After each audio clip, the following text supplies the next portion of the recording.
அனைவருக்கும் இனிய மாலை வணக்கம். எல்லாரும் நலமா இருக்கீங்களா? இன்னைக்கு வந்து பார்த்தீங்கன்னா, என்னோட மார்க்கெட் வீடியோ தான் இன்னைக்கு பார்க்க போறோம். நான் வந்து எங்க ஊர் சந்தைக்கு போய் என்ன மாதிரி பொருட்கள்லாம் வாங்கினேன் அப்படிங்கிறத காட்ட போறேன். சந்தைங்கிறது எல்லா ஊர்லயும் இருக்கும். உங்க ஊர்லயும் இருக்காங்கிறத கமெண்ட்ல சொல்லுங்க. நீங்களும் சந்தைக்கு போவீங்களா அப்படிங்கிறதையும் சொல்லுங்க. இதுதான் பார்த்தீங்கன்னா எங்க ஊர் சந்தை. இது வந்து பார்த்தீங்கன்னா இங்க எல்லா காய்கறி பழங்கள் எல்லாமே கிடைக்கும். இங்க வந்து பார்த்தீங்கன்னா அந்த பஞ்சு மிட்டாய் வண்டி நிக்குது பார்த்தீங்களா? இது வந்து நான் சின்ன வயசுல இருந்து இவர் வந்து பஞ்சு மிட்டாய் வித்துக்கிட்டு இருக்காரு. இவர்கிட்ட வந்து நான் வாங்கி சாப்பிட்ருக்கேன். இப்போ என் பிள்ளையும் வந்து அவர்கிட்ட வாங்கணும்னு நினைக்கும் போது எனக்கே ரொம்ப சந்தோஷமா இருக்கு. அதனால வந்து இந்த பஞ்சு மிட்டாய் வந்து எனக்கு ரொம்ப ரொம்ப பிடிக்கும். உங்களுக்கும் பஞ்சு மிட்டாய் பிடிக்குமான்னு கமெண்ட்ல சொல்லுங்க. இப்போ நம்ம காய்கறி வந்து நான் சந்தையில் வாங்கினாலுமே வந்து நிறைய வாங்க மாட்டேன். எங்களுக்கு வந்து திங்கக்கிழமை தான் வந்து சந்தை போடுவாங்க. திங்கக்கிழமை வாங்கினோம்னா அந்த சனி ஞாயிறு வந்து நான்வெஜ் சாப்பிட்ற மாதிரி இருக்கும். வெள்ளிக்கிழமை வரைக்கும் காய் எவ்வளோ தேவையோ அவ்வளோ வந்து வாங்கிக்குவேன். அதே மாதிரி இடைப்பட்ட நாட்களில் இந்த முட்டை இந்த மாதிரி குருமா அதெல்லாம் வச்சோன்னா அதுக்கேற்ற மாதிரி நான் வந்து கணக்கு பண்ணி தான் வந்து காய்கறி வாங்குவேன். ஏன்னா ஃப்ரிட்ஜில் வந்து நான் நிறைய வந்து ஸ்டோர் பண்ணி வைக்க மாட்டேன். அதனால் வந்து காய்கறிங்கிறது நான் கம்மியாக வாங்கிக்குவேன். வேணும்னா நம்ம மெயின் ஏரியாவில் போய் மார்க்கெட்டில் போய் நம்ம அப்போ போய் ஃப்ரெஷ்ஷாக வாங்கிக்கலாம் அப்படின்னு விட்டுருவேன். ஆனால் ரொம்ப வந்து காயின்னு வாங்குறதுனா தக்காளி, வெங்காயம், சின்ன வெங்காயம், பெரிய வெங்காயம் ரெண்டுமே, அப்புறம் உருளைக்கிழங்கு, இந்த மாதிரி விஷயங்கள் தான் வந்து கொஞ்சம் வாங்கி அதிகமாக வச்சுக்கிறது.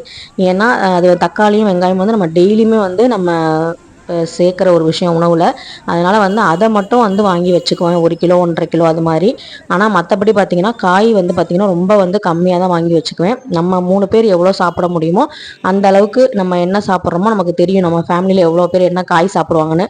ஏன்னா நிறைய பேர் வந்து பார்த்திங்கன்னா காயை வந்து ரொம்ப வீணாக்கி குப்பையில் தான் போடுறாங்க. நான்வெஜ் சாப்பிட்ற அளவுக்கு வெஜ்ஜு வந்து விரும்ப மாட்டேங்கிறாங்க. அதுவும் எங்கள் வீட்டில் வந்து பார்த்திங்கன்னா வெஜ்ஜு வந்து ரொம்ப விரும்புகிறதே கிடையாது. அதனால் பார்த்தீங்கன்னா காய் வந்து பார்த்தீங்கன்னா ரொம்ப வந்து கம்மியாக தான் வாங்குவேன். ஏன்னா வேஸ்ட் பண்ணுறதும் வந்து ஃபுட்டை வேஸ்ட் பண்ணுறதுங்கிறது தப்பு தான். அதே மாதிரி ஃப்ரிட்ஜில் வச்சு நம்ம சாப்பிட்றதுங்கிறதும் அது வந்து நம்ம சாப்பிட்றது வேஸ்ட்டு தான். அதனால் பார்த்தீங்கன்னா இந்த வெங்காயம், தக்காளி இதெல்லாம் வந்து நிறையா வாங்கிக்குவேன். அது வந்து அந்தந்த வாரத்துக்கு என்ன மார்க்கெட் ரேட்டோ அந்த மாதிரி விற்பாங்க. நான் வந்து இந்த வாரம் வாங்கினது பார்த்தீங்கன்னா 2 கிலோ 50 ரூபா அந்த மாதிரி ரேஞ்சில் வாங்கினேன். அப்புறம் இஞ்சி வாங்கி வச்சுக்குவேன். ஏன்னா நம்ம வந்து நான் டீக்கு வந்து இஞ்சி சேர்ப்பேன். அதனால் வந்து எனக்கு இஞ்சி வந்து கொஞ்சம் அதிகமாகவே தேவைப்படும். பரங்கிக்காய், உருளைக்கிழங்கு, பச்சை பட்டாணி இதெல்லாம் வந்து நான் வாங்கிக்குவேன். கீரை வந்து கண்டிப்பாக வந்து நான் வாங்கிக்குவேன். இந்த காலிஃப்ளவர் பார்த்தீங்கன்னா 2 பூ வந்து 30 ரூபா, 1 பூ வாங்கினா 20 ரூபான்னு சொன்னாங்க. சரி சின்னதாக இருக்கேன்னு சொல்லிட்டு 2 வாங்கிட்டேன். கீரை வந்து பார்த்தீங்கன்னா சந்தையில் ரொம்ப ஃப்ரெஷ்ஷாகவே இருக்கும். அதனால் எங்கள் வீட்டில் எப்போவுமே செவ்வாய்க்கிழமையான கீரை சமைப்போம். ஏன்னா திங்கக்கிழமை தான் நமக்கு கீரை ஃப்ரெஷ்ஷாக கிடைக்கும். காலையில் போய் டெய்லி மார்க்கெட் நம்ம ஊரில் இருக்குது, அதில் போய் பார்த்தீங்கன்னா வாங்க டைம் ஒத்து வராது எங்களுக்கு. அதனால் வந்து கீரை வந்து திங்கக்கிழமை வாங்கிக்குவோம். என்னைக்காவது ரேராக வந்து கிடச்சிச்சின்னா முருங்கைக்கீரை சமைச்சு பார்ப்போம். ஏன்னா அப்போல்லாம் முருங்கை மரம் வீட்டில் எல்லார் வீட்லையும் இருக்கும். இப்போ பார்த்தீங்கன்னா முருங்கை வந்து அவ்வளோவா இல்லை. எங்கள் வீட்லேயும் வைக்கணும். தோட்ட வேலைகள்லாம் கொஞ்சம் இருக்குது, அதை பார்த்துட்டு தான் வைக்கணும். அப்புறம் பார்த்தீங்கன்னா இது வந்து போன வாரம் வாங்கின தக்காளி அதுவே கொஞ்சம் வந்து இருந்துச்சு. அதே மாதிரி இந்த சவு காயும் இருக்குது. அதே மாதிரி நான் வாங்கும் போது போன வாரம் வாங்கின காயை இந்த வாரம் வாங்க மாட்டேன், இந்த வாரம் வாங்கின காயை அடுத்த வாரம் வாங்க மாட்டேன். வாரம் வாரம் வந்து காயை வந்து மாற்றிக்கிட்டே தான் வாங்குவேன். ஏன்னா ஒரே மாதிரி வந்து நான் சாப்பிட மாட்டேன். உருளைக்கிழங்குமே இப்போ வந்து ரொம்பவே குறைச்சிட்டோம். ஏன்னா உருளைக்கிழங்குல அந்த பச்சை கலர் ஒரு மாதிரி கலர் வருது, அது வந்து கெடுதல்னு சொல்கிறாங்க, வயிற்றுக்கும் சேராதுன்னு சொல்கிறாங்க. அதனால வந்து அதையுமே பண்ணுறதில்ல. நம்மளோட ஃப்ரிட்ஜில் வந்து பார்த்தீங்கன்னா ஃப்ரிட்ஜ் டூர் காட்டுற அளவுக்கு பெரிய ஒரு விஷயம்லாம் இருக்காது. காய் வைப்போம், அப்புறம் பழங்கள் வாங்கினா பழங்கள் வைப்போம், பால் வைப்போம், அப்புறம் மாவு, இது மட்டும்தான் இருக்கும். மற்றபடி வேற வந்து பெருசாக வந்து அந்த மசாலா ஐட்டம்லாம் வந்து அப்பப்போ கொஞ்சம் கொஞ்சமாக வாங்கி யூஸ் பண்ணிட்டு இது பண்ணிக்கிறது. அதே மாதிரி திங்கக்கிழமைனா ஒன்று உளுந்தங்கஞ்சி இல்லைன்னா ஆட்டுக்கால் சூப்பு, இது ரெண்டுமே வந்து கண்டிப்பாக வந்து நாங்கள் வாங்கிட்டு வருவோம். உளுந்தங்கஞ்சி வந்து என்னோட ஃபேவரெட்டு. அதனால சந்தைக்கு போனாலும் எனக்கு நைட்டு வந்து நான் சாப்பிடாம அந்த உளுந்தங்கஞ்சி மட்டும் தான் நாங்கள் குடிப்போம். அது வந்து பார்த்தீங்கன்னா உடம்புக்கும் ரொம்ப நல்லது, எலும்புக்கும் ரொம்ப நல்லது. இப்போ பாருங்க உருளைக்கிழங்கே பாருங்க இப்போல்லாம் ரொம்ப மாதிரி டேஸ்ட்டே இல்லை. அதனால வந்து பார்த்தீங்கன்னா கொஞ்சம் கம்மியாக தான் வாங்குறது. அதுலேயும் இந்த பச்சை கலர்லாம் கலந்து தான் வருது, வேற வழி இல்லை. அதெல்லாம் பார்த்து நம்ம கீழே போட்டுட்டு தேவையான நல்லதை மட்டும் நம்ம சமைக்கணும். அப்பதான் நமக்கும் நல்லது. அதே மாதிரி இந்த வாயு இருக்கவங்க அதெல்லாம் வந்து பார்த்தீங்கன்னா ரொம்ப உருளைக்கிழங்கு சேர்க்காம இருக்கா, சுகர் இருக்கவங்கலாம் உருளைக்கிழங்கு சேர்க்காம இருக்கிறது ரொம்ப நல்லது. இந்த சின்ன வெங்காயம், பெரிய வெங்காயம் இது எல்லாமே நான் வந்து வெளியில தான் வச்சிருப்பேன் காத்தோட்டமா. இதெல்லாம் காத்தோட்டமா தான் வைக்கணும். அப்பையிலேருந்து நம்ம அப்படிதான் பழகியிருக்கோம். ஆனால் இப்போதான் எல்லாம் வெங்காயத்தை கட் பண்ணி அதை பாக்ஸில் போட்டு ஃப்ரிட்ஜில் ஸ்டோர் பண்ணி வைக்கிறாங்க. அதில் வந்து எந்த யூஸுமே இல்லை, சத்துக்களும் இருக்காது. அதனால வந்து நமக்கு கெடுதல் தான் வரும். அதனால வந்து நான் ஃப்ரிட்ஜில் வந்து மோஸ்ட்லி வந்து இந்த காய்கறி வந்து ஒரு 4-5 காய் மட்டும் தான் போட்டு வைப்பேனே தவிர மற்றபடி இஞ்சி, இந்த வெங்காயம் இதெல்லாம் வந்து நான் வெளியே தான் வச்சிருப்பேன். தக்காளியே வந்து பார்த்தீங்கன்னா காவெட்டா இருந்தால் நான் அதை வந்து வெளியே தான் வச்சிருப்பேன். அதே மாதிரி கீரையும் பார்த்தீங்கன்னா ஈர துணியில நல்லா சுத்தி வச்சு காலையில வந்து யூஸ் பண்ணுவேன். அதையும் நான் ஃப்ரிட்ஜில் வைக்க மாட்டேன். ஏன்னா ஃப்ரிட்ஜ் தான் வந்து ஸ்ட்ரென்த் வந்து உருவாக்கிக்குது. அதுக்கு நமக்கு வந்து ஸ்ட்ரென்த் கிடைக்க மாட்டேங்குது. ஃப்ரிட்ஜ் தான் நிறைய சாப்பிட்ற மாதிரி இருக்கு. அதனால வந்து அதெல்லாம் வைக்கிறது இல்லை. அதே மாதிரி நான் ஐசிடிஎஸ்ல வேலை பார்க்கும் போது சத்துணவு அமைப்புல வந்து பார்த்தீங்கன்னா முட்டையெல்லாம் வந்து வெளியே தான் வச்சிருப்பாங்க. ஃப்ரிட்ஜில் வந்து யாருமே ஸ்டோர் பண்ண மாட்டாங்க. ஃப்ரிட்ஜில் ஸ்டோர் பண்ணவும் கூடாது அப்படின்னு சொல்றாங்க. அதனால நான் வந்து முட்டை ட்ரேல அடுக்கி வச்சு அதை வந்து வெளியே தான் நான் வச்சிருப்பேன். அதே மாதிரி முட்டை வந்து 2-3 நாளைக்கு வந்து அந்த யூஸ் பண்ணிட்டு நான் வந்து காலி பண்ணிடுவேன். அந்த அளவுக்கு தான் வாங்குவேன். வந்து ரொம்ப வந்து முட்டையை வந்து நிறைய வாங்கி ஸ்டோர் பண்ணி வைக்கிற பழக்கமும் கிடையாது. அதனால வந்து எதுவுமே எங்க வீட்டில் மோஸ்ட்லி பார்த்தீங்கன்னா எதுவுமே வந்து வேஸ்ட் ஆகாது. ஆரம்ப காலகட்டத்தில் எனக்கு தெரியாது, அதனால கொஞ்சம் வேஸ்ட் பண்ணேன். இப்போ கொஞ்சம் கொஞ்சமாக கற்றுக்கிட்டு எல்லாமே வேஸ்ட் பண்ணாமல் கொஞ்சம் கொஞ்சமாக கம்மி பண்ணிக்கிட்டேன். அதே மாதிரி இந்த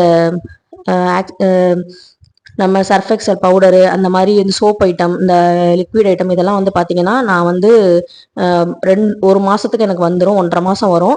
ரொம்ப வந்து லிக்விடும் அந்த சர்ஃப் பவுடரும் நான் ரொம்ப யூஸ் பண்ண மாட்டேன். எல்லாமே வந்து அளவாக தான் யூஸ் பண்ணுவேன். நம்ம துணி வந்து ரொம்ப வந்து சோப்பு போட போட அது வந்து ரொம்ப சாயம் போகும். அதே மாதிரி அந்த ஷேடோ வந்து போயிடும். அதனால வந்து நல்லா இருக்காது. அதனால கொஞ்சமா வந்து ஊத்திக்குவேன். அதே மாதிரி பார்த்தீங்கன்னா இந்த இதுக்கும் இந்த ரீஃபில் பண்ற பேக்குக்கும் பார்த்தீங்கன்னா ரூ. 5 டிஃபரன்ஸ் இந்த பாக்ஸ்க்கும் இதுக்கும்.